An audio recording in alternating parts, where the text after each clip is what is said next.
بسم اللہ الرحمن الرحیم۔ السلام علیکم ورحمۃ اللہ وبرکاتہ۔ وہ 8 مصیبتیں جو انسان کی زندگی برباد کر دیتی ہیں۔ کوئی بندہ جب اللہ تعالیٰ سے غافل ہوتا ہے یا کوئی گناہ کرتا ہے تو اس پر بہت سی مصیبتیں آتی ہیں، مگر ان مصیبتوں میں سے 8 مصائب بہت خطرناک ہیں۔ یہ 8 مصیبتیں انسان کی زندگی برباد کر دیتی ہے اور اس کی آخرت کو بھی خطرے میں ڈال دیتی ہے۔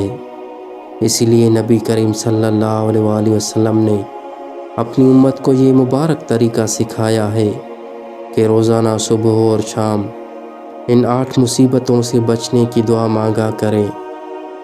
شیطان ان 8 مصیبتوں کے تیر روزانہ صبح و شام ہم پر چھوڑتا رہتا ہے۔ بس جو انسان صبح و شام ان 8 مصائب سے اللہ تعالیٰ کی پناہ مانگتا ہے وہ بچ جاتا ہے، اور جو پناہ نہیں پکڑتا وہ ان 8 تیروں میں سے کسی ایک یا زیادہ تیروں کا شکار ہو جاتا ہے۔ ان 8 مصیبتوں سے بچنے کا ذکر ابو داؤد شریف کی روایت کے مطابق ایک مسنون دعا میں مذکور ہے، جو کہ نبی کریم صلی اللہ علیہ وآلہ وسلم نے حضرت ابو امامہ رضی اللہ عنہ کو شدید پریشانی کے وقت بتلائی تھی۔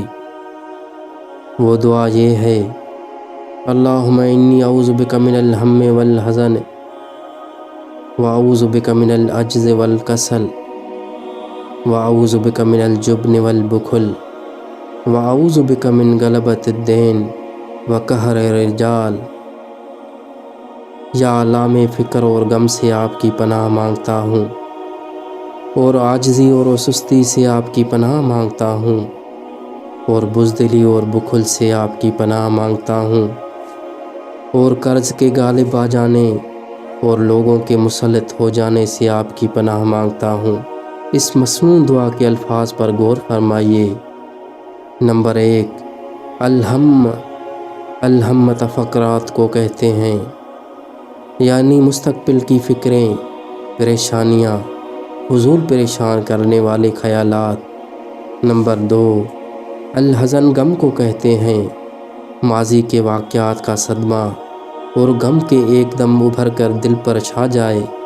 حالانکہ حدیث شریف میں ارشاد ہے، حضرت جابر بن عبداللہ رضی اللہ عنہ سے روایت ہے کہ رسول اللہ صلی اللہ علیہ وآلہ وسلم نے فرمایا، کوئی بندہ اس وقت تک کامل مومن نہیں ہو سکتا جب تک اچھی اور بری تقدیر پر ایمان نہ لائے، یہاں تک کہ وہ جان لے کہ جو چیز اسے ملنے والی تھی وہ اسے ہی ملی، کسی اور کے پاس نہیں جا سکتی تھی، اور جو چیز اسے نہیں ملنی وہ کسی صورت اسے نہیں مل سکتی۔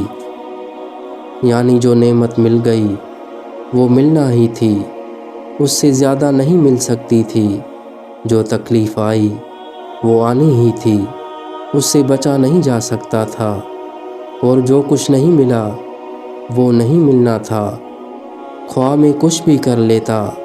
مطلب یہ کہ اللہ کی تقدیر پر ایمان اور اللہ تعالیٰ کی تقدیر پر راضی ہونا یہ غم کا علاج ہے، اور اسی بات سے اپنے آپ کو تسلی دینا یہی اصل ایمان کی علامت ہے۔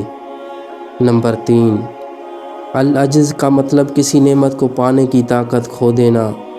اس میں کم ہمتی بھی آ جاتی ہے، یعنی ہمت ہارنے سے پناہ مانگنا۔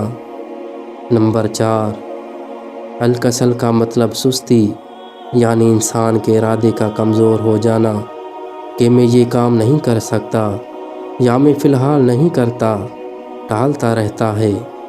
سستی سے بڑھ کر کوئی بھی خطرناک چیز نہیں جو انسان کی دنیا اور آخرت کو تباہ کرے۔ اس کا واحد علاج اللہ تعالیٰ سے مدد مانگنا اور چستی اور عزم و ہمت پیدا کرنا ہے۔ دل چاہے یا نہ چاہے، ہمت کر کے وہ کام کرنا ہی ہے۔ نمبر 5، الجبن، بزدلی، یعنی ضروری دینی خدمات اور دین کی اشاعت میں بہادری نہ دکھانا، بس ہر وقت ڈر سا لگا رہے اور دین کی خدمت میں پیچھے ہی رہے کہ کہیں مجھے کوئی نقصان نہ پہنچے۔ حالانکہ دنیا کے کاموں میں خوب بڑھ چڑھ کر حصہ لے۔ نمبر 6، البخل، کنجوسی، مال کے بارے میں کنجوسی سے کام لینا، مال سے جائز فائدہ نہ اٹھانا، مال جمع کرنے اور گننے کی حرص میں مبتلا ہو کر مال کا نوکر اور ملازم بن جانا، اور مال کے شرعی اور اخلاقی حقوق ادا نہ کرنا، یعنی حقوق اللہ اور حقوق العباد میں خرچ نہ کرنا۔ نمبر 7، غلبۃ الدین، قرضے کا بری طرح مسلط ہو جانا، یا فضول و رسومات یا فضول کاموں کے لیے قرضہ لینے کی عادت پڑ جانا، قرضوں کے بوجھ تلے دب جانا۔ نمبر 8، قہر رجال، لوگوں کے ہاتھوں ذلیل، رسوا، مغلوب اور مقہور ہونا۔ لہٰذا ہر نماز کے بعد یا کسی بھی وقت اس مسنون دعا کو ضرور مانگا کریں: اللہم انی اعوذ بک من الہم والحزن واعوذ بک من العجز والکسل واعوذ بک من الجبن والبخل واعوذ بک من الغلبۃ الدین وقہر الرجال۔ اللہ تعالیٰ میری اور آپ سب کی تمام آفتوں سے حفاظت فرمائے، اور مجھے اور آپ سب کو بھی اس مبارک دعا کی برکات عطا فرمائے، آمین۔ السلام علیکم ورحمۃ اللہ وبرکاتہ۔